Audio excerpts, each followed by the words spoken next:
हाय, जरा सोचिए, आपकी कंपनी में कल एक वर्कर की एक्सीडेंट हो जाती है और उसकी मेडिकल की खर्चे लाखों में हैं। क्या आप तैयार हैं उसकी एक्सीडेंट की पूरी खर्चा उठाने के लिए? क्या वर्कमैन कंपनसेशन पॉलिसी ना लेकर आप लीगली गलती कर रहे हैं? क्या ये पॉलिसी एक चॉइस है या एक लीगल कंपल्सन है?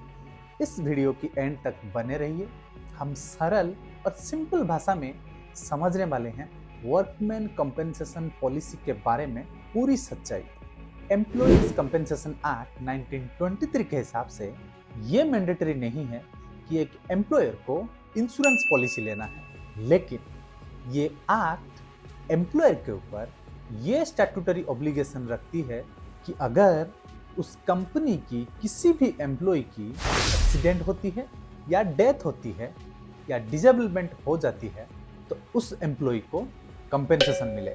लेकिन यहाँ पे ये फर्क नहीं पड़ता एक एम्प्लॉयर के पास इंश्योरेंस पॉलिसी है या नहीं है, उस एम्प्लॉय की सारी कंपेंसेशन कंपनी को उठाने होंगे। ये एक्ट एम्प्लॉय को कंपेंसेशन देने के लिए एम्प्लॉयर को कंपेल करती है, रादर देन उसके पास कोई इंश्योरेंस पॉलिसी है या नहीं है, ये फर्क नहीं पड़ता।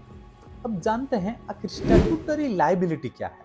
एम्प्लॉइज कंपेंसेशन एक्ट के सेक्शन 3 के हिसाब से अगर किसी भी एम्प्लॉय को पर्सनल इंजरी होती है in the course of employment तो उस एम्प्लॉय को कंपेंसेट करना एम्प्लॉयर की रेस्पॉन्सिबिलिटी है। अगर किसी भी एम्प्लॉय को ऑक्यूपेशनल डिजीज होती है तो उसको भी कंपेंसेट करना एक एम्प्लॉयर की रेस्पॉन्सिबिलिटी है।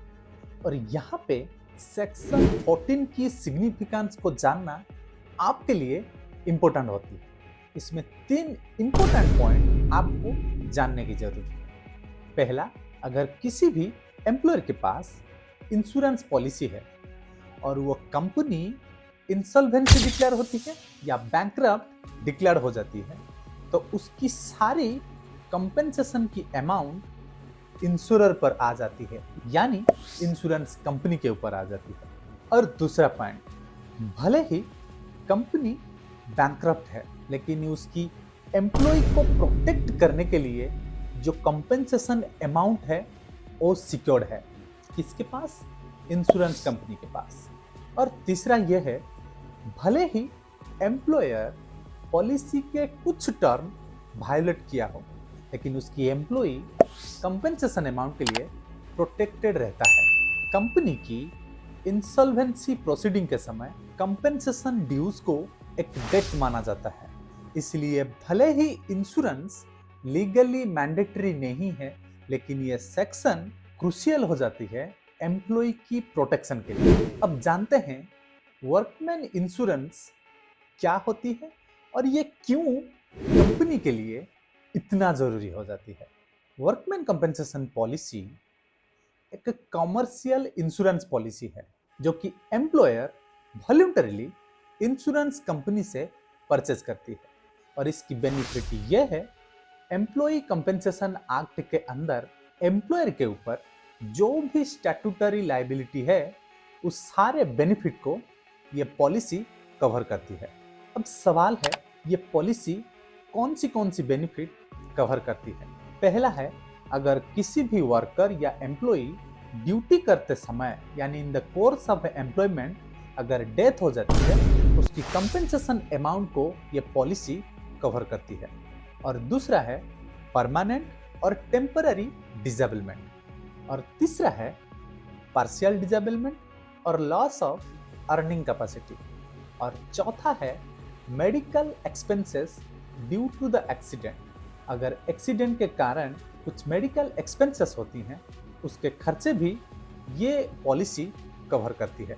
और पांचवा है ऑक्यूपेशनल डिजीज और वर्क रिलेटेड इलनेस, यानी ऐसे डिजीज जो वर्कर को या एम्प्लॉय को उसके ऑक्यूपेशन के कारण हुआ हो। और लास्ट में है फ्यूनरल एक्सपेंसेस।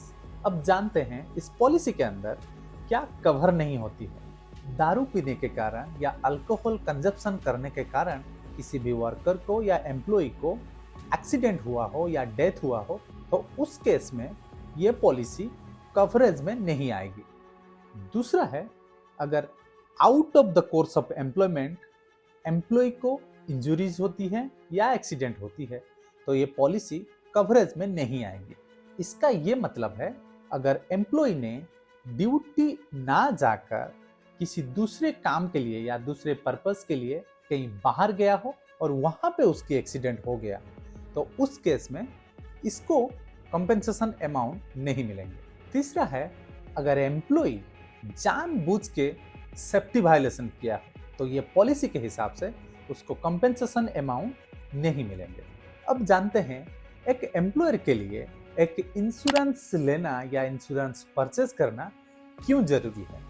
भले ही वर्कमैन कंपेंसेशन पॉलिसी के हिसाब से एक इंश्योरेंस लेना या पॉलिसी लेना मैंडेटरी नहीं होता है, लेकिन स्टैट्यूटरी ऑब्लिगेशन को मीट करना मैंडेटरी है। इसीलिए कोई भी ऐसी एम्प्लॉयर या ऐसी कंपनी जहां पे वर्कफोर्स बहुत ज़्यादा है, उस तरह की कंपनी में एक इंश्योरेंस ले लेना एक अच्छी बिजनेस डिसीजन हो जाती है, क्योंकि किसी को पता नहीं कि एक एम्प्लॉय को या वर्कर को किस तरह की डिजीज हो सकती है या कब उसकी एक्सीडेंट हो सकती है।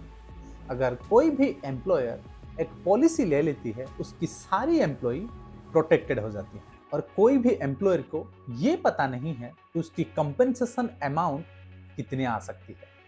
वो डिपेंड करता है उसके डिजीज के ऊपर या उसके एक्सीडेंट के ऊपर।